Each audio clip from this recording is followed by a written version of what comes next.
Bismillahirrahmanirrahim. Assalamualaikum warahmatullahi wabarakatuh. Sampurasun. Damang kanca. Alhamdulillah.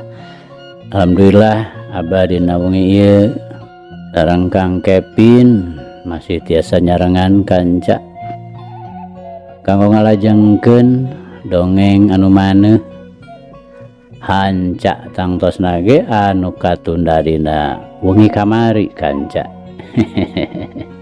Mangga ahnya urang lajengkeun kanca kumwae kasadayana kanca-kanca abah wargi-wargi abah sanusantara sadunya teu diwiji-wiji kum weh pokona mah sok supados teu nyangkolong kana waktos mangga madep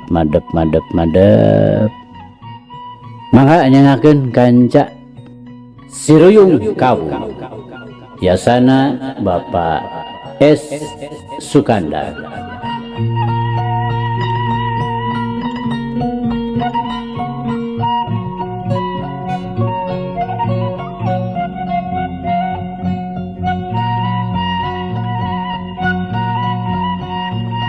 Kemari teh kanca parantos dubika kurang-kurang nateas sarta ditarikna kalawan teu ngagunakeun tanaga anu lain sabongbrong matak hanteu ruyung teh moal bisa dipake deui lantaran pasti kana bakal parotong jadi sababaraha hiji. Duy kadinya nya kanca mangga urang lajengkeun.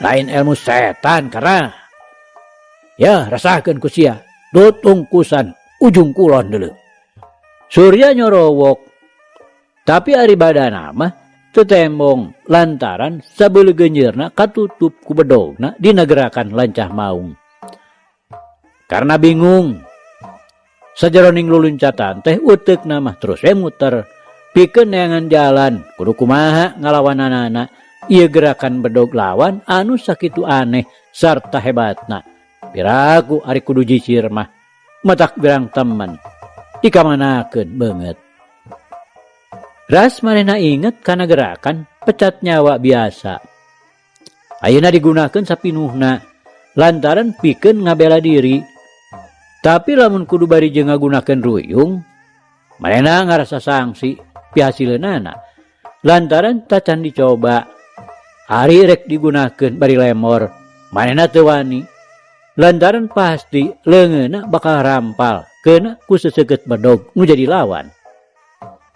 Tapi jalan sejen eueuh deui manehna ayeuna nekad pikeun ngagunakeun ruyungna dina gerakan pecat nyawa. Jrong manehna loncat ka gigir rada anggang ti musuhna sret manehna pasang kuda-kuda bari musatkeun tanaga batina barang jeung malikna badan lawan yang hareup ka manehanana belesat we karna narajang trang ruyung kawung nembus gerakan lancah maung kanca dangu ari ipah nu harita nyaksian manehna nepi ka peureum ngarasa paur nu lain di kieuna bakuna mah manehna teu kaduga nempokeun sieun karna heg katitih teu bisa nandingan gerakan lancah maung batur sapaguruanana lantaran manehna yakin yen gerakan lancah maung teh estuning kacida hebatna langka aya nu bisa nyalametkeun dirina sumawona mun bisa ngelehkeun mah tacan aya saurang-urang acan lantaran manehna peureum tea manehna ngan ukur bisa ngadenge anu ngagedebut jep jempling taya gerakan naon-naon deui ibati kadenge nu hahargungan jelas sorana bangun anu keur gogolok-gokan utah brai manehna beunta breh manehna mireungeuh karna belejag teu sakara-kara ngajega nangtung bari nyilangkeun ruyung kawungna hareupeun dada Red kanu rada anggang katempo Surya keur ngajongkeng bari gogolok-gokan ngutahkeun getih hirup. Sedang bedogna eueuh Iwati ngan tinggal perahna agoler. Puh bedog neng tet saeutik tetela bedogna teh potong. Kakak Ipah ngoceak beri darag gue manehna muru. Wabru gue manehna ngarangkul bari murbutkeun Cipanon. Kakak lebih yakin kakak. Kumaha tuh kakak? Ipah bari tetep sumegruk. Di lain-lain oge dulur sapaguruan tur pada babarengan incah ti lemurna. Karena ngeteyep nyamperkeun tetela gerakan pecat nyawa bari ngagunakeun ruyungna teh teu kurang-kurang hebatna. Geus neuleuk kitu mah hatena halas oge. Surya anu tadi peupeuleukeuk teh ayeuna mah teu beda we ti anu rek sahoseun. Leungit budina ilang dayana taya tangan pangawasa sarta manehna teureun gogolok-gokan ngutahkeun getih. Ret deui ka Ipah anu keur nyengcerikan gigireunana bari sasambat pegat-pegat. Leuwih-leuwih hate karna ngarakacak teu kuat nempokeunana. Salah Andika Surya. Naha atuh. Mana bedegong teuing. Karena sorana pegat-pegat satekah polah manehna mereketkeun maneh supaya Cipanonna henteu kaluar. Lain daya ras-rasan kaula teh Surya. Wayahna ayeuna Andika ku kaula rek dibawa pikeun dilawungkeun jeung Pasuni. Surya nembalanana ku ngutahkeun getih hirup. Kang karna. Ipahnya cengkat neuteup ka karna bari panon cari dak-dak pinuh cimata. Naon Ipah? Karna ngareret ka Ipah keur neuteup pageuh. Teup dua pasang panon paadu teuteup. Bre sorot panon anu linduk ieuh teh ayeuna mah cipruk baseuh ku cimata.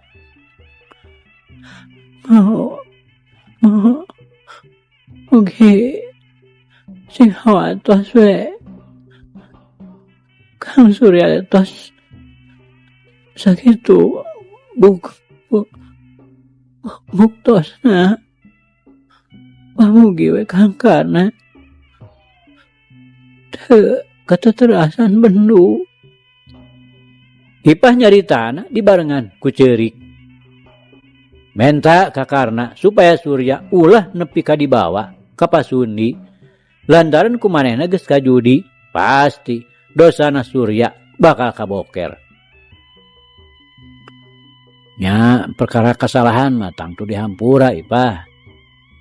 Namun perlu Surya ayeuna ku Kang Karna dibantun. Kanggo ngabersihan diri Kang Karna pribadi. Karna ngajawab kalawan tandes.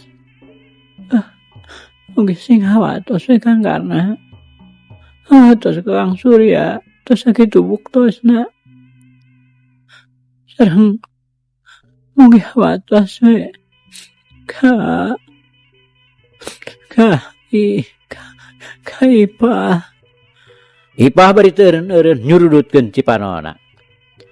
Karena ngahulang pikiranana jadi sabil kumaha nya kudu mutuskeunana. Surya perlu dibawa pikeun dilawungkeun. Lantaran lamun teu kitu pasendatan manehna jeung Pasuni tangtu moal bisa direngsekeun. Ulah-ulah matak jadi katutuluyan mangrupa mumusuhan nu taya anggeusna. Tapi ras ka Ipah nu ayeuna keur manco hareupeunana nyaritana pegat-pegat bari nyurudkeun cimata. Ras deui kana kabelaanna ti heula waktu manehna ku Surya dilempag ku peso balatitea. Sareatna upama seug teu dibejaan ku Ipah mah sanajan manehna teu ngaradapan bobor karahyuan oge cilaka mah manehna teh geus pasti. Ya teu naon Ipah. Surya ku Kang Karna sawios moal cios di Bantun.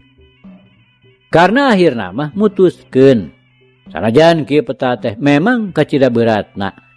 Tapi kapaksa kumanehna dilaksanakeun samata-mata pikeun ngebrehkeun katumarimaanana kana kabelaanana Ipah anu geus karasa kumanehanana.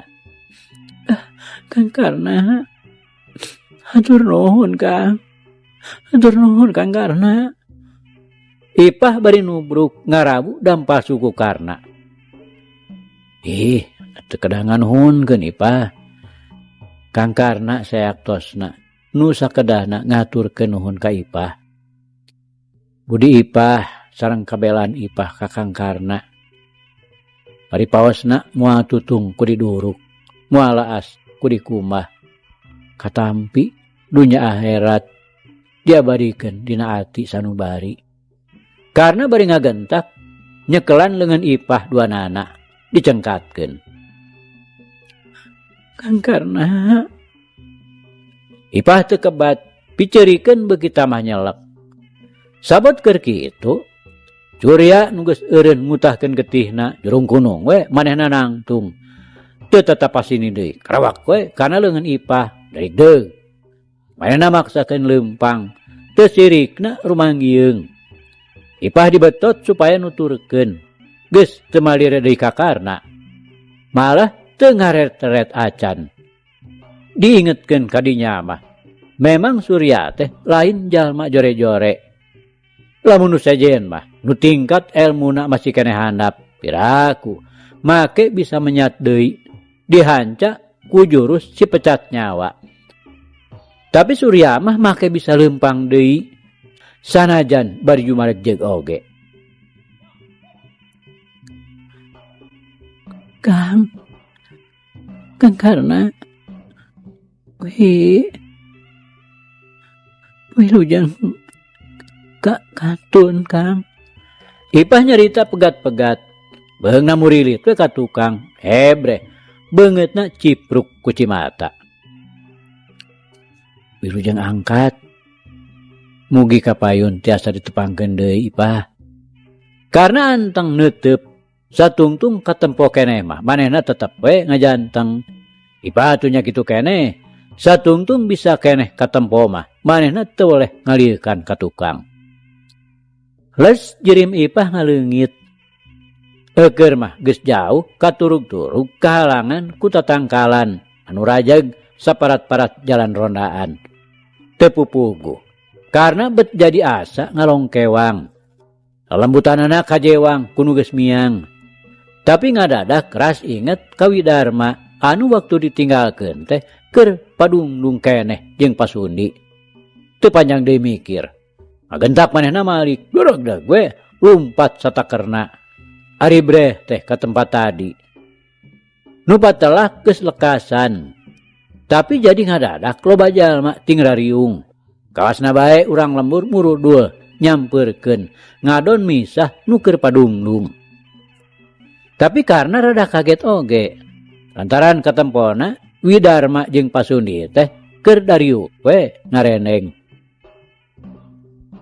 Kalawan teu ngadaguan ditanya heula. Sanggeus karna anjog ka hareupeun Pasundi darak-dak we manehna ngadongengkeun lalampahanana bieu. Nu maksudna mah manehna teh rek newak Surya pikeun dilawungkeun. Tapi teu hasil lantaran Ipah jeung Surya kaburu mangpret jauh. Kitu dadakuna Karna ka Pasundi teu dibalakakeun nu saujratna. Sawios ujang. Memang bapak nu lepat kagelo kuno hasud perkawis mabur nasi Surya bapak oge da terus terang margi aya nu wawartos moal pati-pati manehna minggat upama teu boga dosa mah hampura we jalu hampura rumaos bapak nu lepat. Pasundi bari nyolongkrong ngasongkeun leungeunna ngajak sasalaman tanda ning menta dilubarkeun kasalahan. semohon sami-sami Bapak atuh abdi oge teu luput tina kalepatan tos kumawantun kasepuh karena pinuh ku rasa kabungah. Tapi ari panon mah bareueus cani rakdak geus kitu mah anu ngagimbung teh budal karena Katut Widarma sanggeus amit-amitan tinggal leos neruskeun lumakuna sejak balik ka imahna. Pasundi atuh terus ngingkig deui ka kebona rek neruskeun hanca tadi. Bari hate mah teu boleh ngarasa kaduhung anu ngagugunung. Rumasa geus atah sasar. Kolot-kolot kurang wiwaha duduga peryoga beunang katipu kuno hasud ngabengkahkeun. Cag urang tunda heula. Ayeuna mah urang nyaritakeun kaayaan di tempat sejen.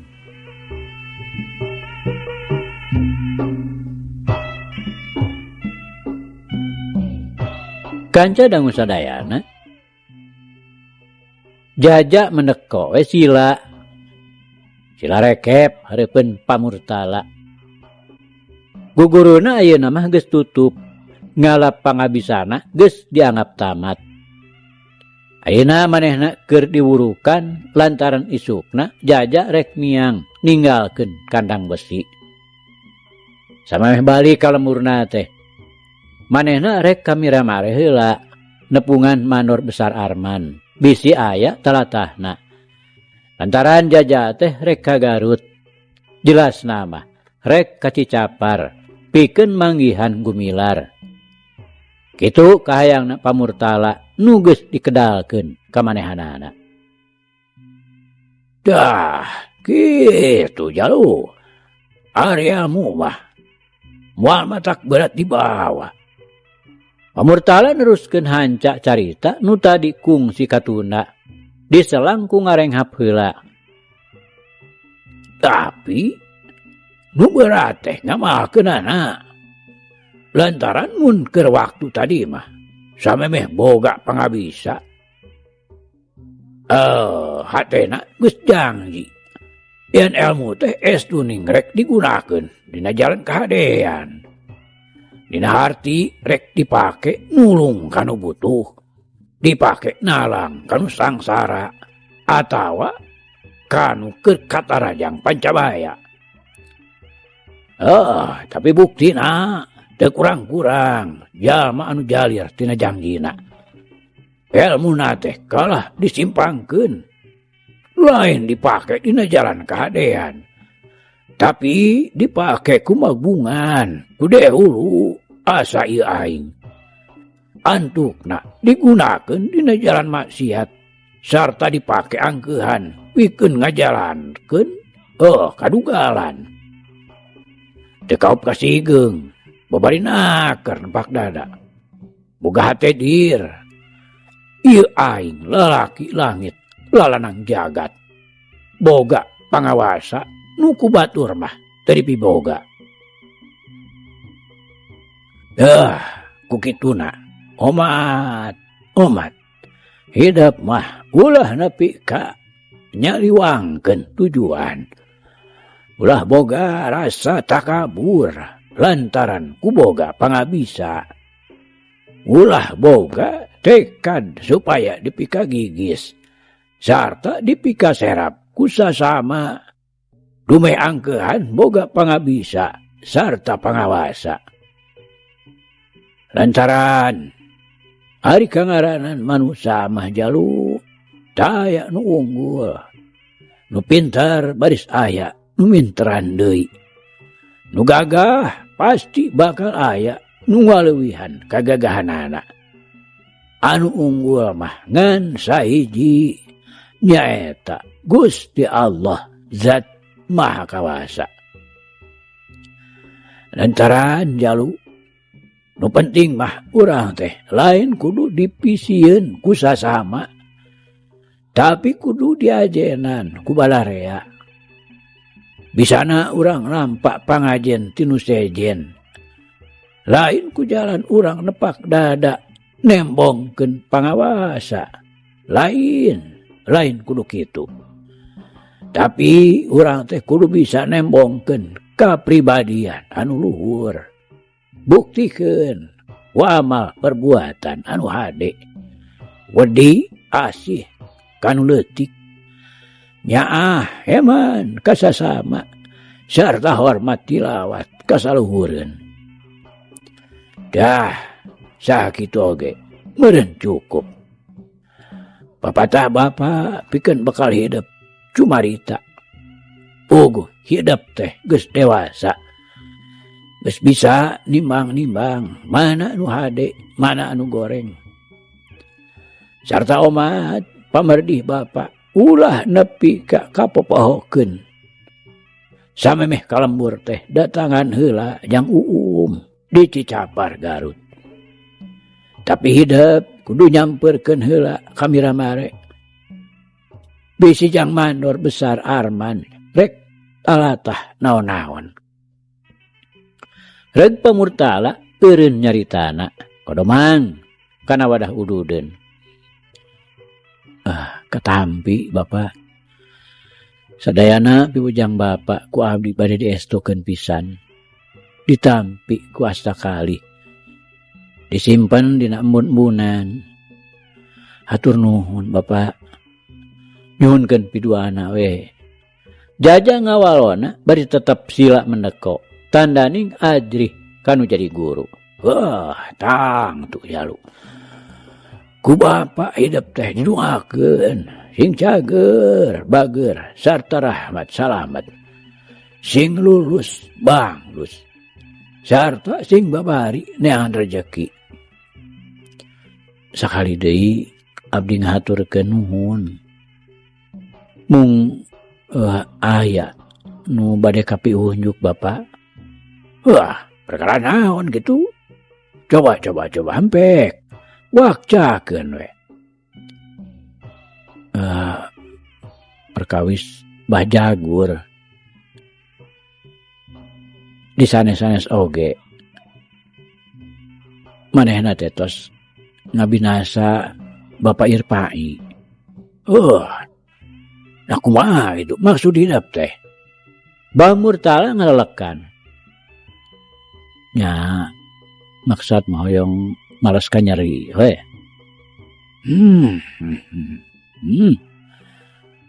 Sabisa mah ulah lantaran nu baris ngahukum kana dosa manehanana teh geus aya. Nyaeta Pangeran nu Maha Agung. Tapi ari didatangan mah perlu ongko dipan hidup teh boga kewajiban pikeun maluruh jang wijana anu baheula diculik ku manehanana. Ieu sababna nu matak hidup teh kudu ka Garut oge. Sumuhun kahartos nanging upamina bae manehna tetep bedang. Bapak langkung uninga kana pangadatanana Mbah Jagur. Ulah-ulah ka abdi oge manehna teh tangtos bakal ngabinasa. Kapungkur oge kapan kumaha. Upami teu aya bapa mah abdi teh panghinten ayeuna sareng pun bapa mung kantun ngaran. Nyari teu beunang dibawa bener mah. Piraku. Urang rek tetep ridho. Boga awak rek dibinasa ku batur. Ieu mah sabisa-bisa. Memeh urang ngajalankeun kakerasan teh. Usahakeun heula ngagunakeun tindakan nu lemah lembut. Semohon mangga nyuhunkeun piduana we. Kitu eta mah. Yung atuh bisi rek beberes heula. Isukan kapan hidup rek mangka teh nya. Pamurtala akhirna mah ngajurung laku nitah beberes sarta sasadian heula supaya isukan karijung indit. Jaja leos ka tukang sanyana mah taya beresaneun ngon tempat sare ti mangkukna mulage geus diberesan bawaeun kadar pakaian ukur 2 siki dibuntel oge cukup digembol we ku sarungna. Gek jaja diuk dina Bang Barung. Nyeeng kebon tukangan imah nu ngagigidig pinuh ku tangkal jamu batu. Bet jadi panyuat. Hate ting sereset sesebelakan. Inget kanu mangkuk di lembur. Bakuna kanyi edah buah ati kembang mata. Kadele langgir caina, kadele kayap-kayapna. Paribasa cau lamping cau leuweung katinggal korebatanana. Nyeung kebon teh lain kakara.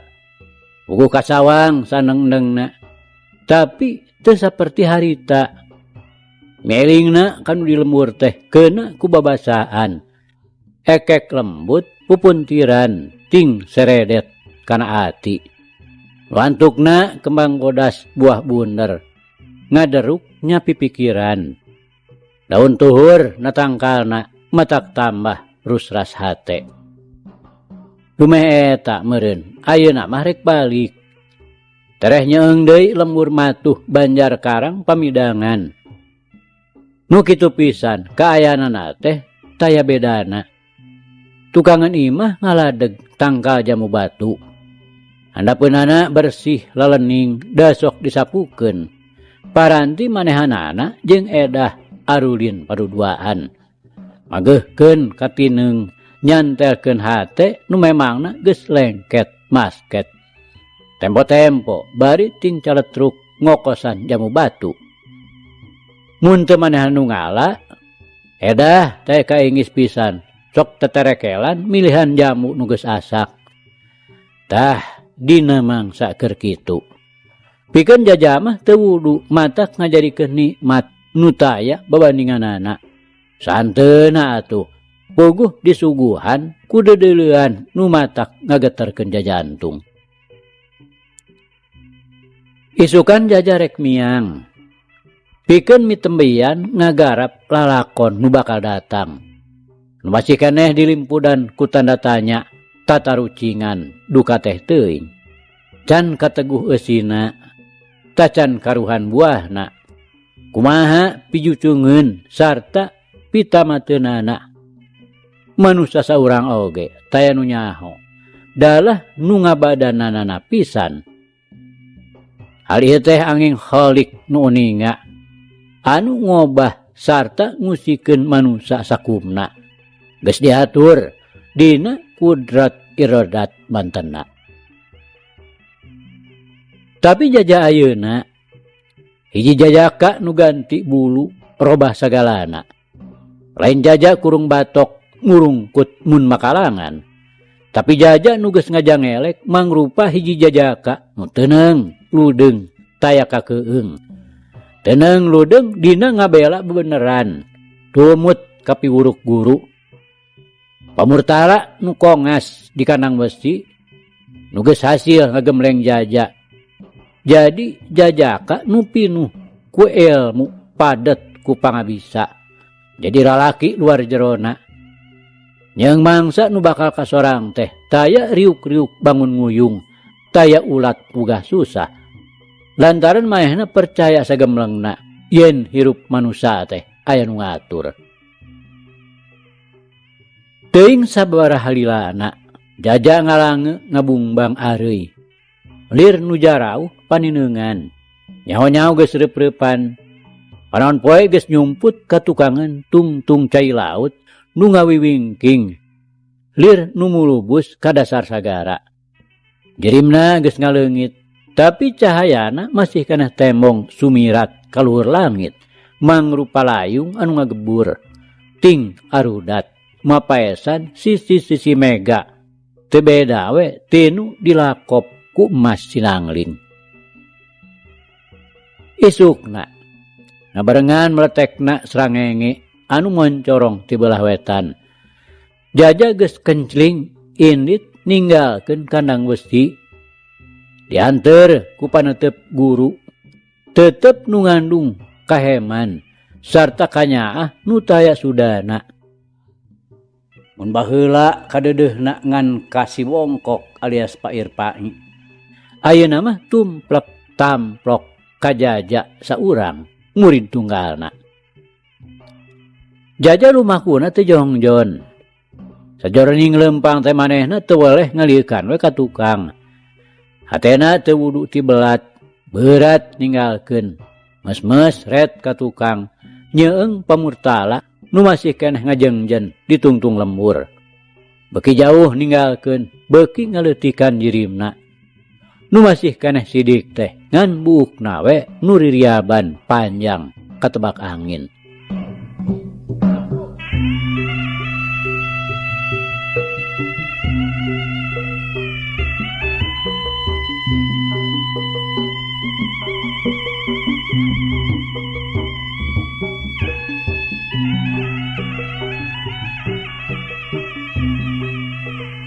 Kanca dangu sadayana teu catur di jalana, paribasa jauh hama burung cunduk, anggang moal burung datang. Jaja geus nepi ka kontrak miramare. Kuncung-kuncung teh muru bedengna Arman, anu kabeneran keur aya di imah. Barang jol mah teu wudu rada kaget kadatangan Jaja ka anyar pinanggih. Pohon deui. Dapogo bareto teh panggihna ngan ukur saliwat, basa dibawa ku pamurtala tea sadatangna ti ujung kulon. Keur waktu gumilar nganjang ka miramare. Tapi barang Jaja geus nerangkeun maneh, kakara manor besar Arman tengeteun. Geus kitu mah Jaja teh diaku dihiap-hiap dibaeukeun. Geus beres cilih bageakeun sarta cilih tanya kasalamatan masing-masing. Parak we, Jaja nerangkeun maksudna. Pangna datang teh tayalian. Nyaeta bisi Arman aya kaperluan ka Garut. Lantaran manehanana rek nepungan gumilar. Di jurung laku kudu jadi guru. Ogo we. Pikeun manor besar Arman mah bet asa mobok manggih gorowong. Rek mentas breh manggih cukang.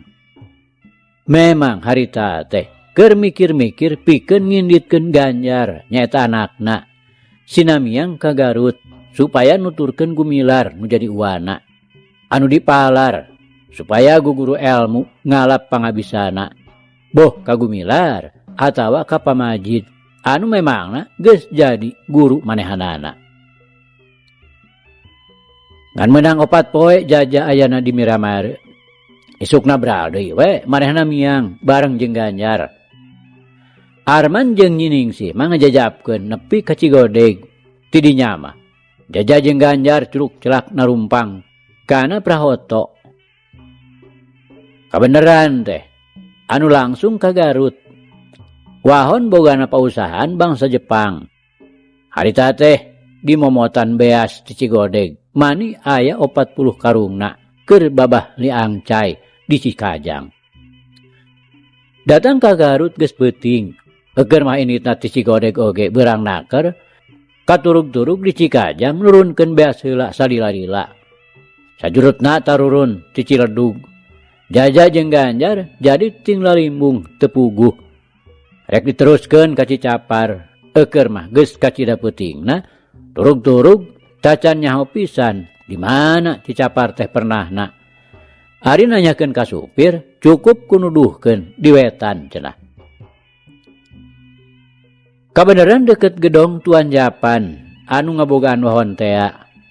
Aya masjid wakaf. Kurang dinya mah disebutna teh Masjid Tuan-tuan. Kawasna bae meureun pamere wakaf. Teu panjang mikir deui, duanana blas plus bae ka jero. Kabeneran teh teu dikunci.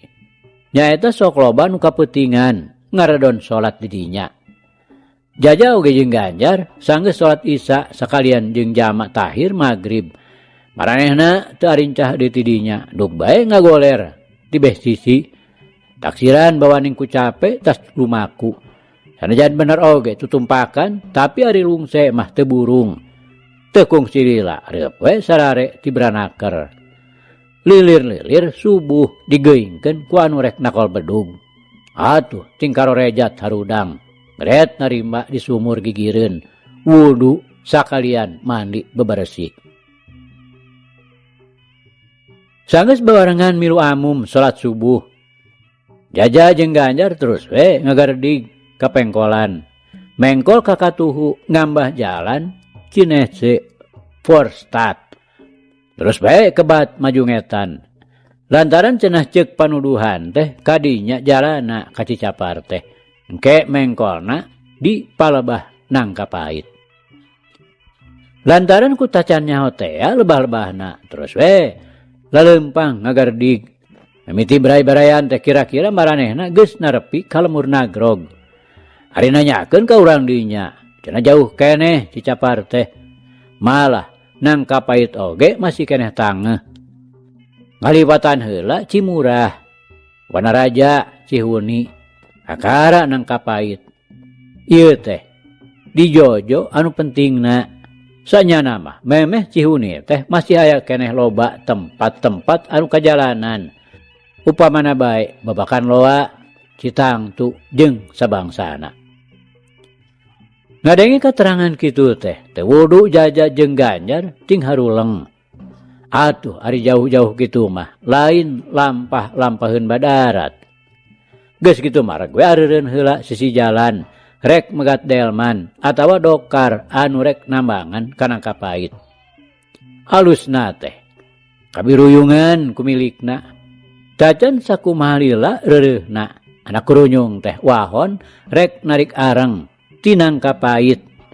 Sanggeus di stop curug celak arunggah di tukang. Burung we wahon init deui mani ngan sakoteap naker nepi we ka Nangkapait. Memang bener-bener dibarengan ku milikna. Kabeneranana teh deui. Wahon teh rek muat areng bogana gumilar anu harita ditumpuk di mana Pasmita. Atuh hari jerut tarurun dihareupeun pager pisan. Ari gok we jeung gumilar nu harita geus manco we di dinya mapag wahon. Puguh jeung Ganjar mah geus wawuh bener. Dina gokna teh teu sirikna silih rangkul. Ua jeung Suan teh pada-pada nembongkeun dia kasonoan. Ari ieu saha Jar? Gumilar nanyakeun bari ngareret ka Jaja. Kan Jaja ti kandang besi putra murid Pamurtala. Cariosna kapungkur jeung ua teh kantos tepang di Miramare. Ganjar saterusna mere penjelasan. Ya, aduh, hampura aja lu. Kumaha teh buru-buru di aku. Kumaha. Pamurtala damang. Gumilar bari ngagentak ngarangkul ka Jaja. Sae waktos abdi mios mah. Ayo atuh. Urang kaki heula we nya. Imah ua mah da di ditu di Cicapar. Tah geus beres aras urus di dieu. Urang kadaritu. Gumilar ngajakan ka Pasmita. Atuh bring we tiluanana arinit ti dinya. Uguh teu sakumaha jauhna. Sagedeung oge narepi. Boh Pasmita, boh Maesi. Barang geus dibejaan yen ieu barudak anu dua teh nyaeta Ganjar anak Arman jeung Jaja anak murid Pamurtala ti Kanang Wesi.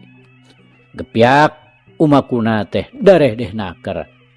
Ka Arman da puguh geus teu asa jeung jiga deui. Atuh ka Pamurtala nya kitu keneh sasat mitra dalitna nu jadi anak. Geus beres aras urus dagangan di Nangkapait. Bring we tiluanana ka tonggo. Pasmita teu bisa nganterkeun ngan manehna ipat-ipatan. Homat cenah kudu sing marineng ulin ka Nangkapait. Ulah make asa-asa cenah. Dasarua keneh ka dieu teh pernah nini jeung aki.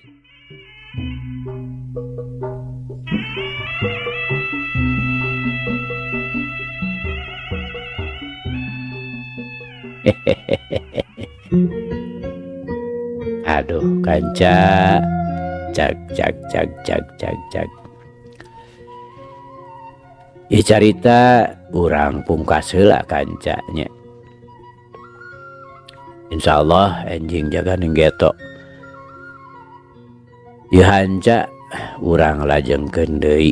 Muga urang aya dina kasehatan, bari aya dina widi Gusti masih kena dipaparinan yuswa. Atur nuhun kanca, atur nuhun. Di carita urang tunda di Hanjuang siang, tenden di handelem sieum, paragi nyokot ninggalkeun, mangsa datang sampeur deui. Hatur nuhun, hapunten, hapunten. Wabillahi taufiq wal hidayah. Wassalamualaikum warahmatullahi wabarakatuh.